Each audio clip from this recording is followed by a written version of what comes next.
Wa asirru qawlakum aw ijharu bi innahu alimun bidzatis sudur. Seandainya kita jujur, Allah akan tunjukkan keajaiban yang luar biasa loh dalam hidup kita. Wa aufu bi'ahdi ufi bi'ahdikum wa iyaya farhabun. Kata Allah, jujur, tunaikan janjimu kepadaku, aku pasti akan tunaikan janjiku kepadamu, dan kepadakulah kalian akan lari. Maksudnya, kepada Allah kita meminta pertolongan.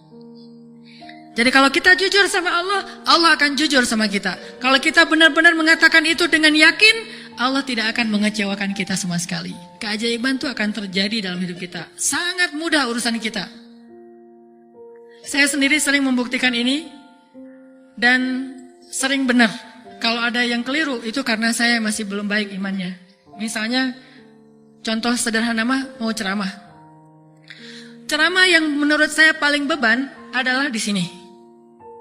Di depan teman-teman semuanya. Kenapa? Karena saya selalu berharap ceramah sederhana saya itu benar-benar bisa menjadi suatu kebaikan yang bisa dibawa pulang oleh teman-teman sekalian. Pengen banget tidak mengecewakan. Jadi saya bukan perform untuk menghibur, tapi perform untuk memberi sesuatu yang kita cari bersama kan? Kita cari ilmu, kita cari iman, kita pengen datang ke majelis taklim itu pengen tajdidul iman, memperbaharui iman. Maksudnya pulang dari sini tambah yakin pengennya kan gitu ya? Pulang dari sini tambah semangat beramal soleh. Pulang dari sini semakin yakin untuk bergantung kepada Allah. Itu membuat saya terbeban. Ya Allah, jangan sampai penampilan saya buat mereka kecewa. Bukan karena pengen dielu-elukan ustadznya keren atau apa. Enggak. Biar mereka tidak sia-sia waktunya datang ke sini. Terus gimana caranya? Saya akan berzikir. Salah satu zikir yang selalu saya baca. Rabbi syrah li sadri. Wa yassir li amri. Wahlul uqdatam min lisani. Dan wahlul uqdatam min lisani saya ulang berkali-kali. Kenapa? Saya khawatir saya tidak menyampaikan sesuatu dengan jelas dan baik sehingga teman-teman tidak memahami. Wa yassir li amri wahlul uqdatam min lisani yafqahuna qawli. Artinya doa Rabbi syrah li sadri itu benar-benar memudahkan urusan. Termasuk kalau misalnya kita lagi ada masalah sama seseorang. Kita doa ya Rabbi mudahkan urusan saya. Mudah enggak? Kalau kurang mudah, berarti kita belum benar-benar jujur dalam kalimat kita kepada Allah. Jujur gimana? Kita yakin enggak sih Allah yang memudahkan urusan kita? Kalau kita yakin banget, Allah akan tunjukkan keajaiban yang luar biasa. Seperti cerita kemarin tuh. Dua orang yang saling berhutang kan? Yang satu memberi hutang dan bertanya, siapa saksinya? Kata yang berhutang, Allah saksinya, boleh enggak? Kata yang memberi hutang, oh boleh, Allah itu sebaik-baik saksi dan itu jujur, yakin gitu. Coba kalau kita lakukan itu sekarang, mungkin kita akan dikhianatin, akan dirugiin sama banyak orang. Kenapa? Karena enggak yakin banget kepada Allah SWT. Masih ada sedikit, setitik ragu. Ntar kalau dia bohong gimana? Bukankah ada Allah? Ntar kalau dia lupa gimana? Bukankah ada Allah? Ntar kalau dia berubah pikiran gimana? Bukankah ada Allah? Ntar kalau dia hilang tiba-tiba nggak membayar hutang gimana? Bukankah ada Allah? Bukankah ada Allah ini jarang kita ucapkan? Kita masih ragu walaupun kita mengatakan hasbiyallah, hasbunallah. Makanya jarang ngelihat keajaiban. Padahal kalimat itu kalimat-kalimat yang mukjizat, powerful. Tabarakalladzi biyadihil mulk wa huwa ala kulli syai'in qadir. Percaya enggak kita dengan ayat itu? Jawab dengan hati kita masing-masing. Kalau kita percaya, baru terjadi keajaiban dalam hati kita. Pernah menghadapi orang marah? Pernah? Sering kan? Siapa yang marah? Istri? Tahu gimana kalau istri lagi marah? Oh, belum tahu ya. Ya udah deh, ganti contoh. Orang tua deh, orang tua. Saya lupa aja nih kalau saya di hadapan para jomblo fisabilillah. Kalau istri lagi marah, padamkan marahnya itu bukan dengan hadiah dunia dulu. Itu buat kita ragu sama Allah dan mengandalkan materi. Pas marah, tunjukin. Mau ke Lombok, Bali, Jogja, atau Maldives. Pasti dia pilih Maldives tuh. Pas dia pilih Maldives, kita nangis. Kenapa? Dananya nggak cukup. Makin marah dia tuh. Jangan nawarin materi dulu untuk meredakan marah seseorang. Karena kita akan bergantung kepada materi itu. Ternyata ampuh. Kalau dia marah, saya kasih tuh brosur. Brosur doang. Kalau lagi marah, nonton yuk. Pelan-pelan reda marahnya, berarti efektif. Nonton cukup bagi saya. Pas lagi marah, ada kafe baru loh, enak tuh makanannya, terutama tuh misalnya green tea-nya, milkshake tuh paling enak tuh se-Bandung. Reda marahnya, milkshake cukup bagi saya, kan? Bukan hasbi Allah, hasbiya milkshake. Kenapa bisa gitu? Karena ketika kita mau meredakan marah seseorang itu kita menggunakan materi. Atau menggunakan bahasa-bahasa ngegoda, ngerayu, gombal tadi. Tapi kan lama-lama agak-agak habis juga ya bahan menggombal ya. Harus buka, jadi teman-teman bisa ke Gramedia mungkin beli buku dengan judul Kumpulan Gombal-Gombal Efektif. Udah teruji, banyak yang menggunakan gombal ini dan berhasil meredakan amarah. Mungkin, tetapi itu berarti kita tidak mendapatkan yang paling luar biasa sehingga suatu saat kita akan kewalahan sendiri. Berapa sering kita bisa memberikan materi, memberikan brosur, memberikan kafe, memberikan nonton, memberikan hiburan, entertain segala macam. Berapa sering? Coba sesekali ketika menghadapi seseorang yang marah, andalkan Allah. Pas mau ketemu orangnya, ya Rabbi, ya Rabba Ibrahim, wahai Tuhan Ibrahim, padamkanlah amarah istri saya sebagaimana engkau memadamkan api bagi Ibrahim. Terus temuin, kalau masih marah, ya Allah astagfirullahaladzim, berarti saya belum jujur nih, masih belum yakin sama Allah, istighfar lagi, ya Allah padamkan. Masih marah, ya Allah padamkan. Terus saja sampai yakin. Kalau kita yakin itu berubah loh, benar-benar berubah. Kalau nggak bisa langsung, bertahap, tergantung iman. Ada orang yang imannya baru redam amarah seseorang itu 1 jam, berarti imannya iman 1 jam. Ada yang setengah jam, ada yang 10 menit, ada yang begitu ketemu, berubah langsung. Sampai orang yang marah itu juga terheran-heran. Kenapa ya? Saya tadi sebetulnya lagi sebel banget sama kamu, tapi pas ngelihat kamu jadi berubah, kenapa ya? Karena Allah. Ini mah masalah iman. Bukan masalah fasihnya mengucapkan hasbi Allah. Semua kita mah yang namanya hasbi Allah pasti fasih. Apalagi sadaqallah, itu paling fasih tuh. Sadaqallahul azim, itu fasih banget. Kenapa? Apalagi baca 1 juz, pengen sadaqallah cepet-cepet kan? Itu fasih. Bismillah fasih, hasbi Allah. Insya Allah tahsin hasbi Allah wa ni'mal wakil. Malah kita kadang-kadang kalimat hasbi Allahnya tuh lebih keren daripada sahabat loh. Kalau sahabat kalimatnya cuma gini, hasbunallah wa ni'mal wakil. Kalau kita, hasbunallah wa ni'mal wakil, ni'mal maula wa ni'man nasir. Coba lihat, panjangan siapa ucapannya? Panjangan kita kan? Sahabat mah cuma sedikit, Ibrahim lebih sedikit lagi, hasbi Allah, segitu doang. Kita rame, jangan cuma hasbi Allah, tambahin dong, jangan terlalu irit-irit dalam berzikir. Rame aja di broadcast soal panjang pendeknya zikir, tapi dua-duanya gak powerful, gak ngaruh. Yang bilang hasbi Allah wa ni'mal wakil sama aja, yang bilang hasbi Allah wa ni'mal wakil, ni'mal maula wa ni'man nasir, diulang 33 kali, tapi gak ngaruh. Kenapa? Karena gak jujur. Hanya fasih di lisan, tetapi tidak fasih di hati. Harusnya kayak Imam Hasan Al-Basri, begitu dia katakan demikian, doanya langsung berubah. Termasuk doa tadi, Allahumma ajurni fi musibati wa akhluf li khairan minha, ya Allah, beri saya pahala dalam musibah saya, beri saya ganti yang lebih baik. Selama apa sih Allah kasih kita ganti? Di situ kita bisa mengukur keimanan kita. Kalau begitu kita berdoa langsung dapat ganti, itu imannya ajaib tuh. Kalau kita berdoa tunggu gantinya sebulan kemudian, itu imannya standar. Kalau kita udah berdoa tapi nggak diganti-ganti, berarti kita bermasalah, nggak yakin-yakin amat sama Allah. Pengen nggak begitu berdoa langsung Allah menunjukkan keajaiban? Kita pengen aja nggak berani ya, karena kita nggak percaya bisa. Kita mau mengatakan pengen, itu aja kita nggak berani karena menganggap itu nggak realistis. Masa sih bisa? Bisa kalau kita yakin kepada Allah. Kalau kita nggak yakin, kalau kita bilang nggak bisa, kalau kita ragu bahwa Allah bisa menunjukkan ajaib kepada kita dalam hitungan detik, terus kemana kalimat kun fayakun? Masalahnya kita nggak yakin untuk bilang pengen, begitu doa langsung Allah kabulkan. Itu aja kita ragu. Kenapa? Kita nggak percaya itu bisa terjadi dalam hitungan simsalabin abrakadabra. Kita nggak percaya itu bisa terjadi dalam satu kalimat kun Makanya tidak ada kun dalam hidup kita. Gimana caranya? Belajar yakin kepada Allah seutuh-utuhnya. Masih ingat juga dengan kisah seorang bapak datang kepada Rasulullah curhat dan minta tolong. Dia bilang, "Ya Rasulullah, putra saya ditawan oleh musuh.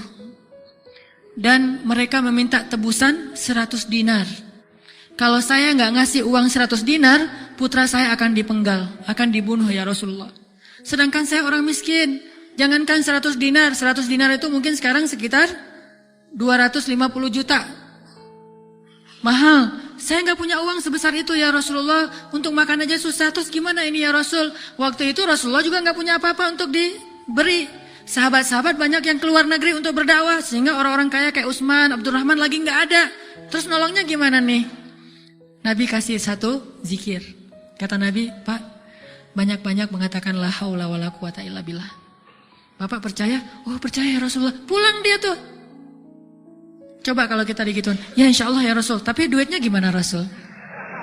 Tetap aja kan? Udah minta zikir, minta duit. Yang konkret dong Rasul kalau kasih zikir, kalau kasih solusi. Zikir itu solusi paling konkret. Justru yang lain itu nggak konkret. Yang lain itu Allah tunjukkan kepada kita karena Allah sayang kepada kita. Allah tahu iman kita lemah. Kalau seandainya Allah mau memberikan kepada kita keajaiban menurut iman, mungkin kita nggak dapat apa-apa dalam hidup. Akhirnya Allah berilah kita pertolongan, jalan keluar. Cuman butuh waktu, karena iman kita juga butuh waktu. Kita taubat aja butuh waktu, ya. Untuk hijrah aja butuh waktu. Untuk taubat butuh waktu. Mau sholat aja minta tambahan waktu. Udah azan, jangan sekarang deh, ntar lagi. Gimana kita mau dapat pertolongan Allah yang sekarang? Fair gak sih kalau Allah mengatakan, "Oh ntar lagi ya hambaku, orang kamu juga barusan sholatnya juga bentar lagi." Allah kasih tuh. Begitu Nabi bilang, ucapkan banyak-banyak membaca la haula wala quwata illa billah. Dia yakin langsung mengatakan, "Oh ya ya insya Allah, yakin gitu akan terjadi keajaiban." Bukan, "Ya ada Utsman gak Rasul?" Enggak. "Abdurrahman bin Auf rumahnya di mana ya?" Enggak nanya-nanya orang kaya. Udah aja yakin. Pulang dia tuh. La haula wala quwata illa billah. La haula wala quwata illa billah. La haula. Artinya apa? Tidak ada daya dan upaya dari makhluk. Allah lah yang maha kuasa. Pulang ke rumah, istrinya nungguin. "Pak gimana?" Udah ketemu Rasulullah. Dapat solusinya, dapat uang pinjaman dari siapa? Enggak. Terus gimana? Nabi ngasih kita solusi yang lebih baik daripada itu. Apa? Ucapkanlah la haula wala quwata illa billah.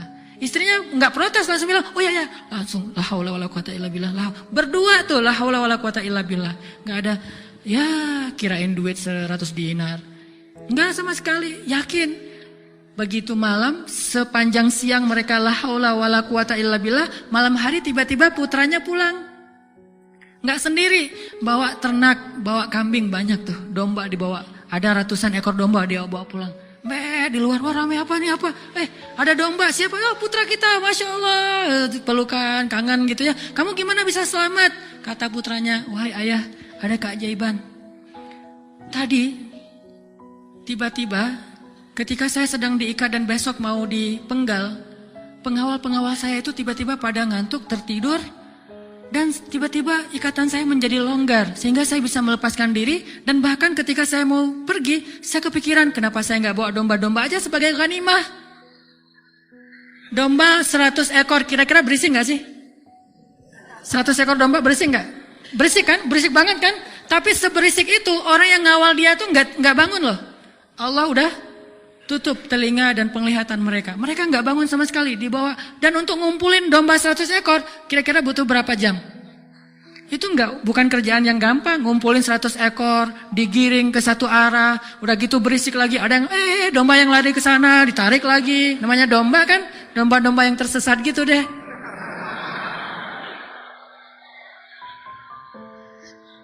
Gimana coba? Tapi pengawalnya nggak bangun sama sekali. Sampai ke rumah, pengawalnya mungkin belum bangun. Atau mungkin nggak akan bangun lagi kali. La haula wala quwata illa billah. Baru ayahnya sadar, Masya Allah, la haula wala quwata illa billah. Dan ini orang yang mengatakan ini nggak disebutkan namanya dalam riwayat. Kenapa? Saking nggak terkenalnya. Berarti orang biasa banget. Tapi orang biasa dengan keyakinan yang luar biasa, Allah akan tunjukkan keajaiban yang luar biasa. Jadi jangan bilang, itu mah Umar, itu mah Utsman, itu mah Abu Bakar. Ini nggak ada namanya malah. Cuma disebut ja'a rajulun, ada seorang laki-laki datang kepada Rasul, gitu doang. Tapi Allah tunjukkan keajaiban yang luar biasa. Kenapa? Imannya. La haula wala quwata illa billah. Sehingga anaknya datang membawa domba, jadi kaya raya. Sama juga dengan cerita Fatimah bintu Rasulillah. Pasti tahu ceritanya. Karena Fatimah capek di rumah, gak ada pembantu, Ali sering berjihad, akhirnya dia ngurus anak sendiri, anaknya laki-laki lagi, namanya anak laki-laki, bukan bandel, emang dia aktif gitu. Akhirnya Fatimah ngerasa agak berat nih kalau harus ngurus semuanya sendiri, gak punya pembantu. Datanglah ke rumah ayahnya, ayah ya Rasulullah, ayah tahu keadaan rumah tangga saya bersama Ali. Ali orang yang sibuk bekerja, membela agama Allah, berdakwah, berjihad. Saya sendiri di rumah gak ada pembantu. Boleh gak minta seorang pembantu dari rumah ayah? Kan banyak pembantu Rasulullah yang jadi relawan tuh. Kata Rasulullah, ya Fatimah, mereka itu bukan pembantuku tetapi pembantu kaum muslimin. Jadi gak mau dikasih kepada urusan keluarga. Maka pulanglah Fatimah. Oh ya ayah gak apa-apa, pulang nih bersama Ali, gak dapat apa-apa. Nabi kan gak enak hati, karena Nabi sayang banget dengan putrinya ini, putri kesayangan Nabi banget di antara putri-putrinya, Fatimah Az-Zahra. Akhirnya Nabi menyusul Fatimah ke rumahnya. Assalamualaikum, waalaikumsalam, dibukain pintu. Ya Fatimah, ya Ali, la tahzana, janganlah kalian bersedih. Mau aku kasih yang lebih baik daripada pembantu? Oh apa ayah? Kirain robot-robotan atau apa gitu ya. Pembantu yang dalam bentuk robot kan tinggal beli baterai aja tiap bulan atau dicas gitu. Apa ya ayah yang lebih baik daripada pembantu? Kita tahu, kata Rasulullah sebelum tidur, bacalah zikir ini, ayat ini, maka insya Allah itu lebih baik daripada pembantu. Mereka protes nggak? Enggak. Oh ya, sami'na wa ata'na. Diamalin tuh, nggak pernah tinggal. Dan selamanya mereka nggak punya pembantu, tapi nggak pernah mengeluh lagi. Allah berikan mereka jalan keluar. Jalan keluarnya adalah dikuatkan hati dan kesabarannya. Itu keajaiban. Kenapa kita udah berdoa tapi hati kita masih lemah? Karena kita tidak berdoa dengan hati, tapi kita berdoa dengan kok gitu? Gak sesuai antara lisan dengan kenyataan. Ada lagi nih kisah yang mungkin sebagian teman-teman pernah mendengar bagaimana Rasulullah SAW pada malam perang Badar. Melakukan apa Nabi malam perang Badar teh? Istighosah. Pernah dengar istilah istighosah? Mungkin sebagian orang menganggap istighosah ini bid'ah. Istighosah itu salah satu di antara hal yang paling luar biasa yang dilakukan Nabi dan disebutkan di dalam surat Al-Anfal, "Idz tastaghitsuna rabbakum." Ketika kalian beristighosah kepada Tuhan kalian. Apa itu istighosah? Berdoa dengan penuh keyakinan. Malam sebelum terjadi perang Badar, semua para sahabat itu tidur. Dan luar biasanya, tidurnya juga sampai mimpi lah gitu. Mimpinya apa? Mimpi basah. Ini serius. Jadi semua sahabat pada malam itu digoda oleh setan sehingga mereka mimpi basah. Dan ketika bangun dari tidur, mereka harus mandi junub. Tapi tidak ada air. Akhirnya Allah turunkan hujan. Pada mandi di bawah hujan semuanya sambil bertakbir. Pada malam itu cuma 2 orang yang gak tidur, Rasulullah dan Abu Bakar As-Siddiq. Ngapain? Doa kepada Allah. Salah satu yang terekam dalam sejarah di antara doa Nabi pada malam perang Badar apa? Ya Allah, seandainya besok kami semuanya terbunuh, maka saya khawatir tidak ada lagi orang yang menyebut namamu di muka bumi. Tolonglah hamba-hambamu ini ya Allah. Terus berdoa dan mengangkat tangannya tuh gak gini, tapi ngangkat tangannya tuh gini. 2 tangan. Tapi berdoa dengan mengangkat tangan setinggi-tingginya. Ya Rabbi gitu. Terus berdoa kayak gitu sampai syal Nabi jatuh, ditaruh lagi oleh Abu Bakar. Jatuh dan menangis sampai basah janggutnya Rasulullah SAW yang mulia. Kemudian Abu Bakar yang sedih mengatakan, ya Rasulullah hasbuk. Cukup ya Rasulullah, Allah sudah mendengar doamu, cukup. Nabi gak cukup, terus saja berdoa. Apa yang terjadi besok? Allah utus malaikat ribuan untuk menolong Rasulullah dan para sahabat.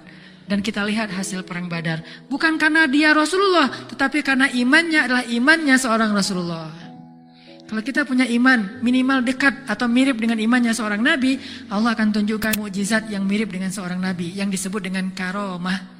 Itulah keajaiban. Jadi bukan mustahil. Kalau kita tidak pernah ngelihat keajaiban, itu pasti karena kita masih belum selaras antara lisan dengan hati kita. Masih ingat kalimat Nabi ditodong dengan pedang, dihunuskan pedang, lagi istirahat di bawah pohon. Nabi lagi istirahat nih. Tiba-tiba datang orang Badui, orang kafir, menghunuskan pedang di leher Nabi. Dan itu benar-benar mau membunuh Nabi. Nabi seorang diri, sahabat jauh. Terus laki-laki itu mengatakan, "Ya Muhammad, sekarang kamu sendiri. Kalau saya akan membunuh kamu sekarang, siapa yang bisa menolong kamu?" Rasulullah dengan tenang dan mantap mengatakan, "Allah." Kalimat Allah itu membuat laki-laki tadi gemetar dan jatuh pedangnya. Coba, ini kalimat Allah kayak gimana? Coba kita ucapkan Allah, ada yang gemetar nggak? Allah, apaan? Nggak dengar? Biasa aja. Jadi kalau ada musuh, misalnya kita lagi marahan nih di jalan, ada orang yang marah, pengen ngancam kita, Allahu Akbar. Dia langsung gemetar gitu, langsung tunduk, langsung nggak bisa berdiri. Berarti ini Allahu Akbar kita ini udah benar-benar powerful. Tapi kenyataannya kan nggak pernah kan? Kita bilang Allah terus orang gemetar gara-gara kata-kata kita. Rasul bisa kayak gitu loh. Jadi kalimatnya sama yang kita ucapkan dengan yang Rasulullah ucapkan, tetapi hatinya beda. Nabi mengatakan, Allah gemetar tangannya, jatuh pedangnya, diambil oleh Nabi. Dihunuskan ke leher orang itu. Nabi bertanya, sekarang kalau saya mau membunuh kamu, siapa yang nolong kamu? Kata dia, engkau wahai Muhammad. Cuma engkau yang bisa menolong saya dan menyelamatkan saya. Akhirnya Nabi membiarkan dia pulang, dan dia akhirnya pulang dalam keadaan selamat dan menyebarkan agama Islam. Kesimpulannya apa? Salah satu di antara sebab tidak banyak terjadi keajaiban dalam hidup kita, karena iman kita belum ajaib.